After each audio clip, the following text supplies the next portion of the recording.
Good morning and thanks for staying with us. We're at the 2016 Ag Summit in Manhattan, Kansas. We're joined by the Dean of School of Ag at Kansas State University, Dean Floros.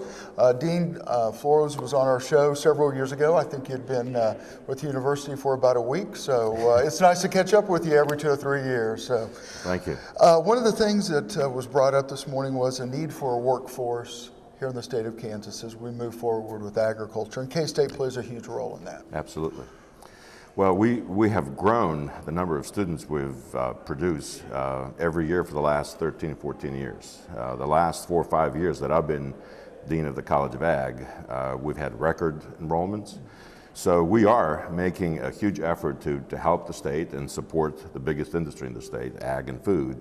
So we're producing more students today than ever before. And those students are finding good jobs. We have nearly 100% placement, and in some cases, if we had more students, we will place more students. In some cases, twice as many, 3 times as many. So yes, we're trying to train the workforce for the largest industry in the state, and I think we're doing a pretty good job. Well, not only that, you've got animal sciences, you've got milling sciences. I mean, you've got everything that pertains to agriculture in the state of Kansas. Absolutely. We're a very comprehensive College of Ag. We have the animal sciences that cover pretty much everything about animals, from primarily beef and dairy and swine and everything else. We have the crop and the plant sciences that we cover agronomy and horticulture and plant pathology and everything that pertains to plants. And then we have a huge part that really pertains to the value-added component. We have the grain science component, we have the food science component, meat science, dairy science. When you put it all together, including the ag economics and the agribusiness component that we have, we're on one of the largest and most comprehensive colleges of agriculture, and now we're one of the most successful ones as well. Well, not only that, you look at NBAF moving in basically on campus there. Not only that, but you're going to get into the technology side of things when it comes to animal health. Absolutely. NBAF is a great opportunity for us to springboard to the next level of quality and in-depth scientific endeavor. We plan to work very closely with the scientists and the researchers that will come here and be part of the NBAF. What this is going to do for us is to help us connect with the industry even more, to help us really project more of our science and our technology.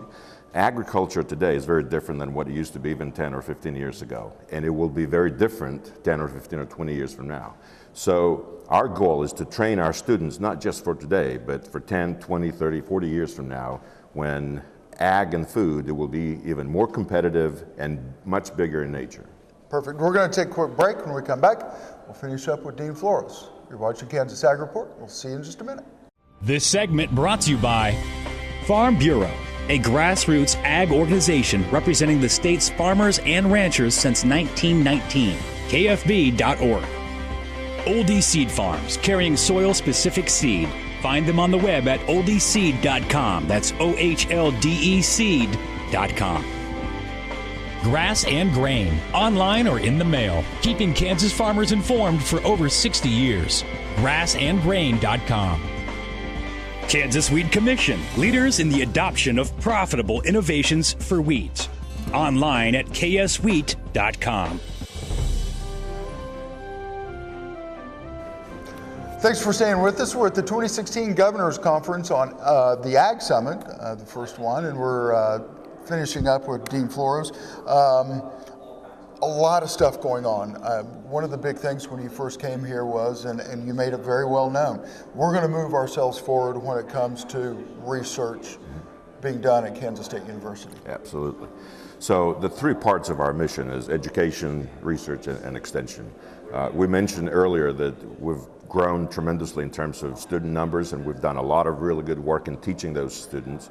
The second part, the extension component of our mission, is going very, very well. We're one of the best extension systems in the country. We reach every county and every citizen out there either through direct contact or through our publications or through the web or somehow through meetings and so on and so forth. So we reach farmers, ranchers, communities, families, individuals. We work with industry closely. So that component is going very well. But the one thing that we really wanted to push forward is the research component. And as I was mentioning earlier, we've managed to tremendously grow our research enterprise almost 2.5 times from what we had about 4 years ago.